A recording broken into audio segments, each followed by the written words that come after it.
एक संत वृंदावन में रहते थे। श्रीमद् भागवत गीता में उनकी बड़ी निष्ठा थी। उनका प्रतिदिन का नियम था कि वह रोज एक अध्याय का पाठ किया करते थे और उसे राधा रानी जी को अर्पण करते थे। ऐसा करते करते उन्हें 55 वर्ष बीत गए, पर उनका एक भी दिन ऐसा नहीं गया जब उन्होंने श्री राधा जी को भागवत का अध्याय न सुनाया हो। एक रोज जब वे पाठ करने बैठे तो उन्हें अक्षर दिखाई नहीं दे रहे थे और थोड़ी देर बाद तो बिल्कुल भी दिखाई नहीं दे रहे थे। अब तो वह रोने लगे और कहने लगे, हे प्रभु, इतने दिनों से पाठ कर रहा हूँ, फिर भी आपने आज ऐसा क्यों किया?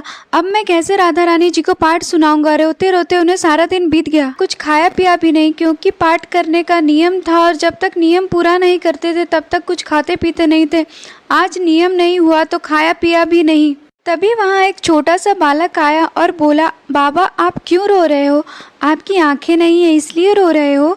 बाबा बोले, नहीं लाला, आंखों के लिए क्यों रोऊंगा, मेरा नियम पूरा नहीं हुआ इसलिए रो रहा हूँ। बालक बोला, बाबा मैं आपकी आंखें ठीक कर सकता हूँ, आप यह पट्टी अपने आंखों पर बांध लीजिए। बाबा ने सोचा कि लगता है कि वृंदावन के वैद्य का लाला है, कोई इलाज जानता होगा। बाबा ने आंख पर पट्टी बांध ली और सो गए। सुबह उठे और पट्टी हटाई तो सब कुछ साफ साफ दिखाई दे रहा था। बाबा बड़े प्रसन्न हुए और सोचने लगे, देखूं तो उस बालक ने पट्टी में क्या औषधि रखी थी। जैसे ही बाबा ने पट्टी खोली तो उसमें श्री राधा रानी जी का नाम लिखा था। इतना देखते ही बाबा फूट फूट कर रोने लगे और कहने लगे, वाह किशोरी जी, आपके नाम की कैसी अनंत महिमा है। मुझ पर इतनी कृपा की और श्रीमद् भागवत से इतना प्रेम है कि हर रोज मुझसे श्लोक सुनने में राधा रानी जी आपको आनंद आता है।